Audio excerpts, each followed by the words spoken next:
Hey everyone, welcome back to FPL Fran. Today's video is going to be my Game Week 37 team selection. 2 game weeks left until the end of the season, and we had a decent Game Week 36. I think, admittedly, of course, everyone knows the Semenyo to Cherky move didn't work out. There was a lot of rotation from Man City.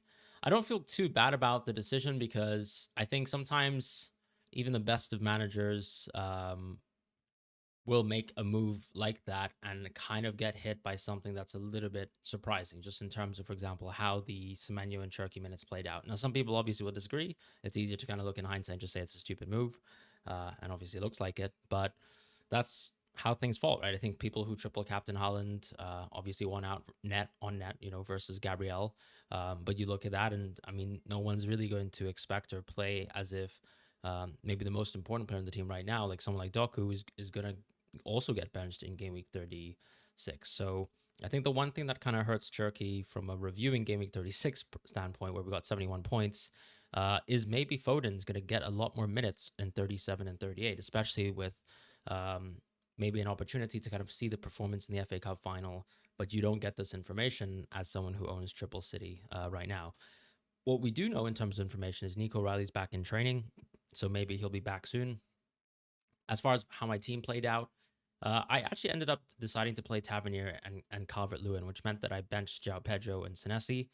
The reason why I ended up doing that is because I wanted to take a little bit more risk in terms of those two picks, where I thought they were probably the most kind of coin flippy picks in terms of, let's say, where that Bournemouth and Fulham game were going to go. Obviously, Fulham were super close to scoring themselves.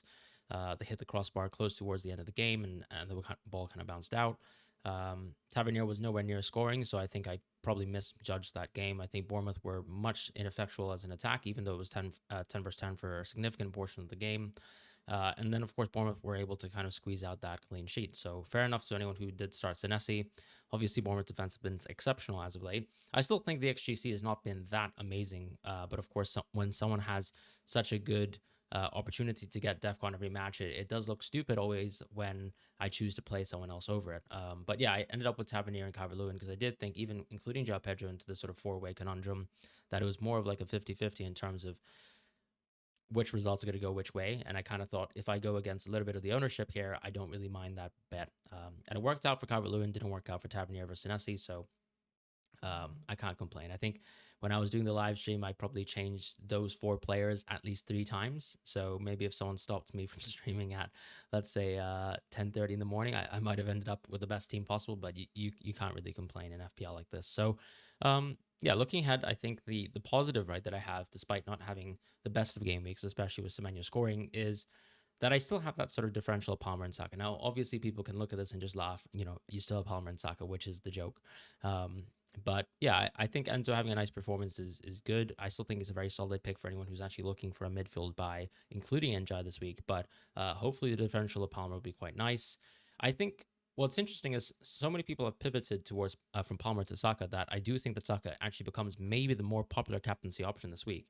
However, it's not like Saka is fully owned by the field. So it's very likely that Saka will still end up being a bit of a differential captain just in terms of how that plays out versus the top 10K, but he might be still the most popular captaincy pick in terms of owners of Saka themselves, right? Which I think is around 60% of the field if I look back at Game Week 36. So something to think about there.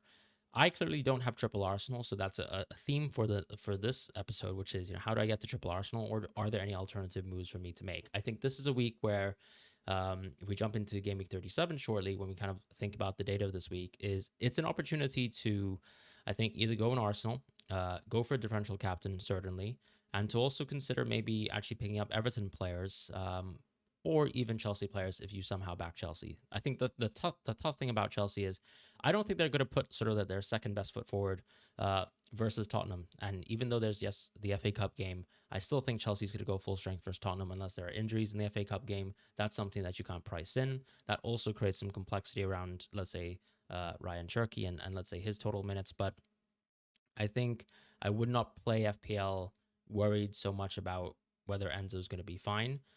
But if you do care about something like that, as I said, Everton is right there, right? If you don't want to go Arsenal or you're already tripled up. So something to think about in terms of how we approach Game Week 37. For myself, I think that when you're kind of looking at this game week, it's also a good opportunity to sort of reassess like a little bit of the narratives. So when we look at the data for this week, alongside some of the options that I've mentioned, I actually also think that if you look at the Newcastle game, that's an interesting opportunity to maybe pick up Bruno G. It's also an interesting opportunity to maybe target Man United, where Casemiro, I think, will likely play his final home game of the season and feature for this match. And if he features for this match, you probably think he's also got a decent likelihood of featuring Gameweek 38, although that's a little bit of a hard call, and that's why I wouldn't be super bullish on Casemiro as a pick. I kind of also view this as an opportunity maybe to think about going back into Brentford. So some of the people who maybe own João Pedro, some of the people who maybe would like to angle for a defender this week could kind of also shop there as well. Um, Something to mention is, I think in terms of cumulative clean sheets over the next 2 weeks, one of the teams that's surprisingly quite good to kind of opt for, as I said, alongside Everton, would probably be Man United. I think they've got a really good fixture here. Next week is a little bit tougher on paper, but you probably still think they've got a decent opportunity in terms of over the next 2 weeks to kind of get you clean sheets. I also really like Kukureya as a defensive option too. So when you kind of think about his position and the sort of way that he played in Game Week 36, he's a very interesting differential punt too. Otherwise, it's kind of business as usual for a lot of the rest of the league. Like there are some teams, like for example Villa and Palace, where I think that it's very likely either in Game Week 37 or 38 you'll see massive rotation between those sorts of teams as they have other priorities. But even for a team like Villa, I think they are somewhat under pressure versus a team like, let's say, Bournemouth, in terms of their league table position. Because whilst top five seems like it's almost completely secure for a team like Villa, actually, if let's say Brighton were, for example, to win their next 2 games, they could also sort of find themselves in fifth place because of their sort of overwhelming goal deficit versus teams like Aston Villa and even, let's say, Bournemouth. So Villa do still need to get a result very much so over the next 2 weeks. And I think that it is a bit overstated how much Villa is technically on the beach because they do really have to kind of guarantee results.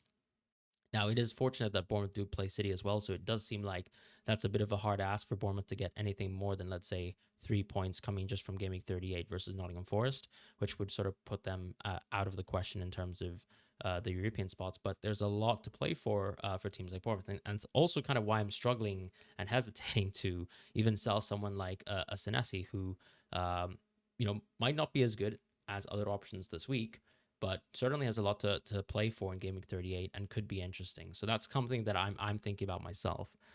For other teams, like let's say Palace, I think they're almost completely safe. Same with Forest.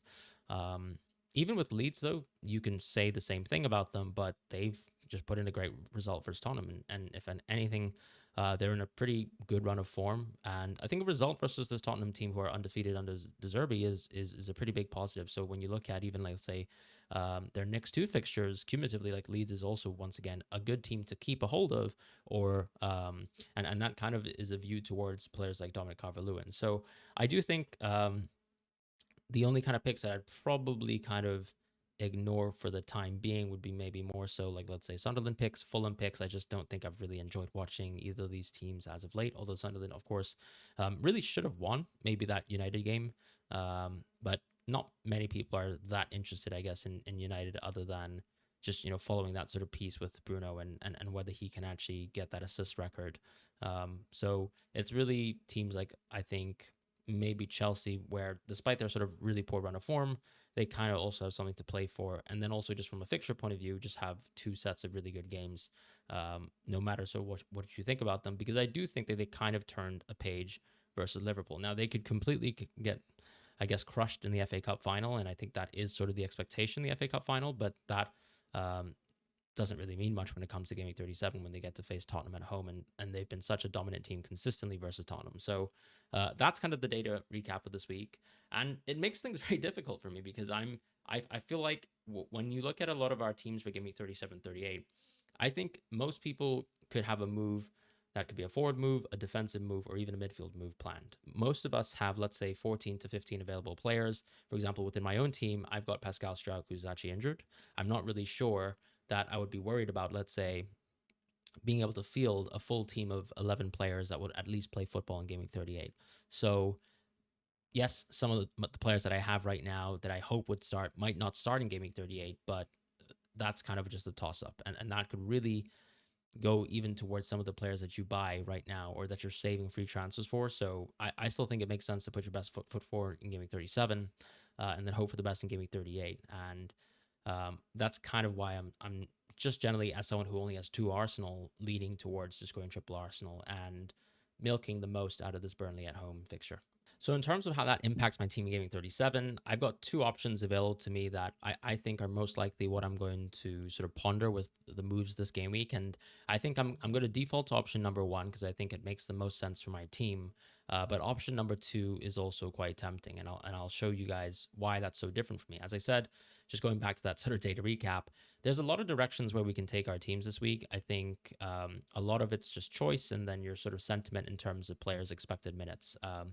I think I'm going to go with option 1 on the assumption that I think that Cherki could reasonably play good minutes across game week 37 and 38.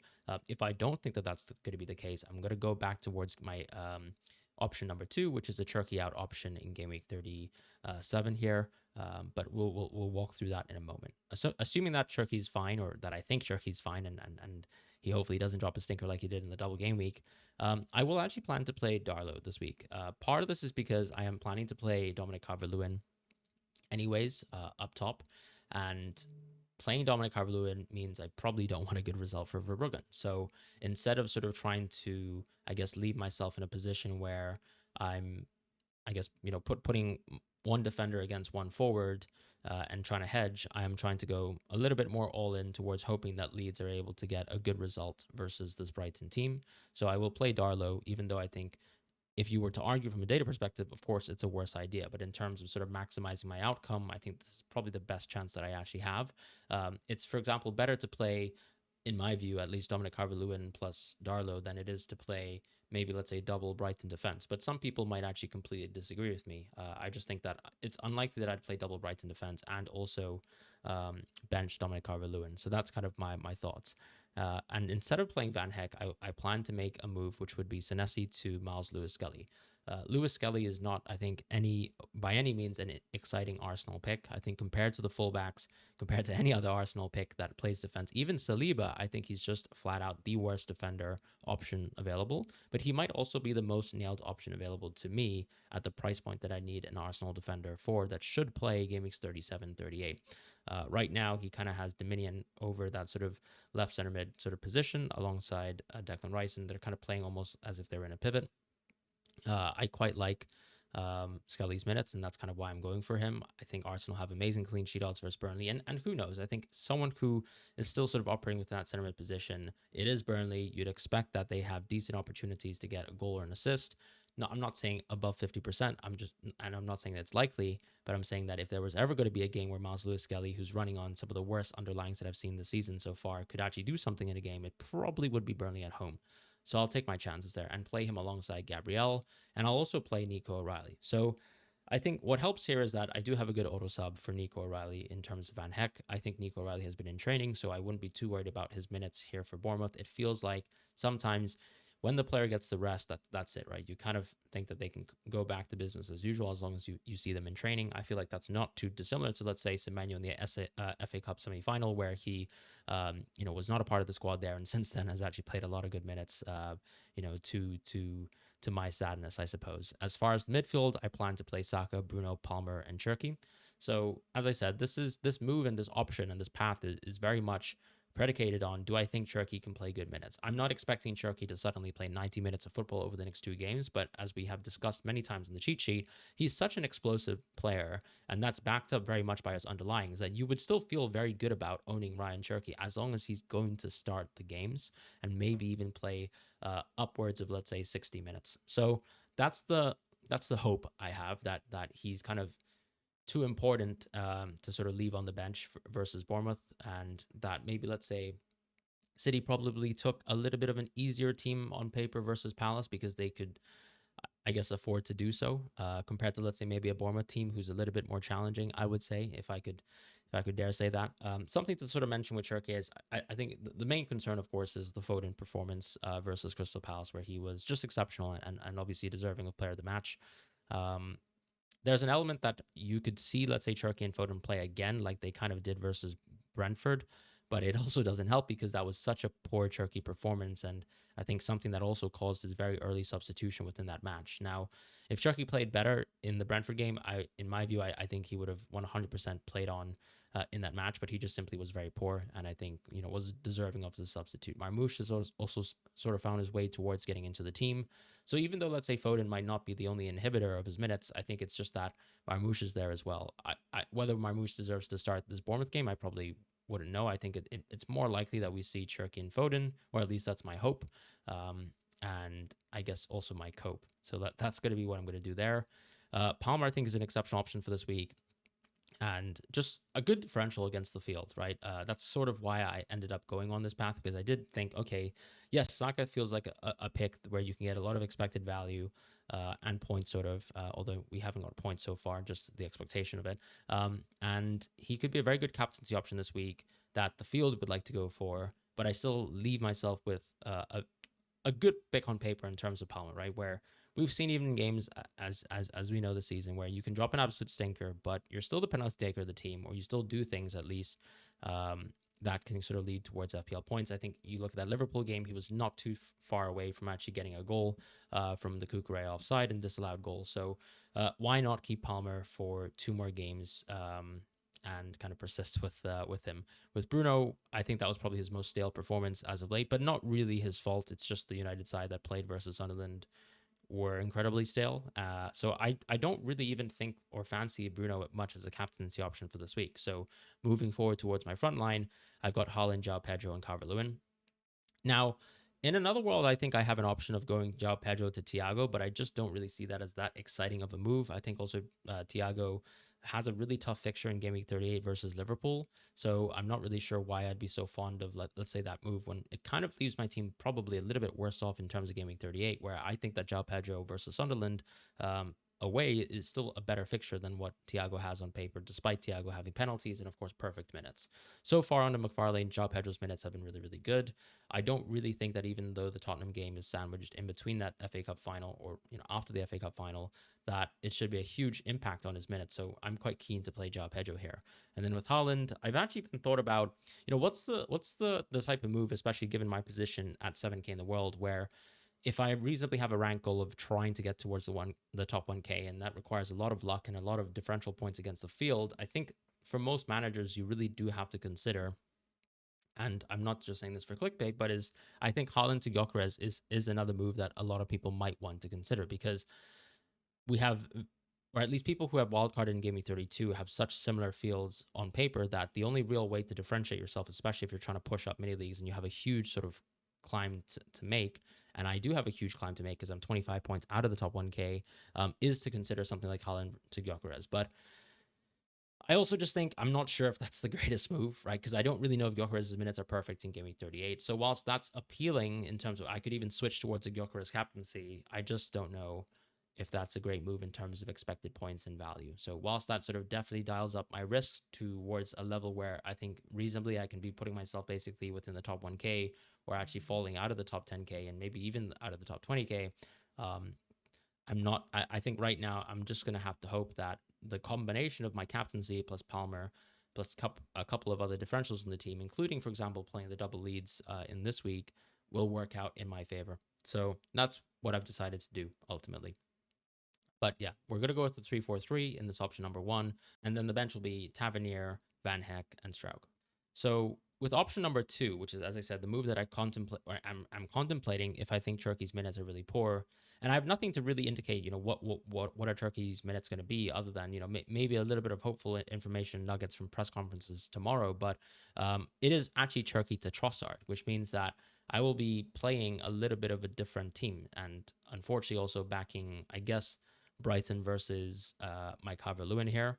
In this case, I actually think I would flip my team selection. So if I'm going to play Van Heck anyways, I might actually just do Verbruggen as well, because in theory he's got better clean sheet odds than Darlow, and I'm already backing a Brighton result, so it doesn't hurt to sort of just pick the goalkeeper that would probably, I guess, suit my situation the most if Calvert-Lewin was to blank.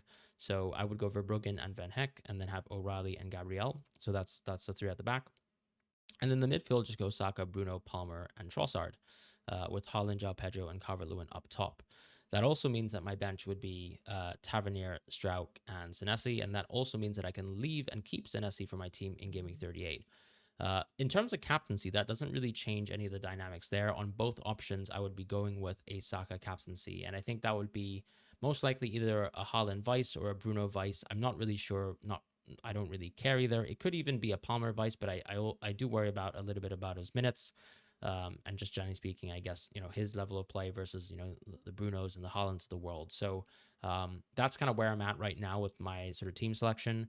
Let me know what your thoughts are in terms of option 1 versus option number 2. And I'd love to know also if you guys think Cherky will be benched or whether he'll play good minutes versus Bournemouth, because that's kind of a big driver of my decision making. And I do wonder if anyone else has these sort of similar decisions too.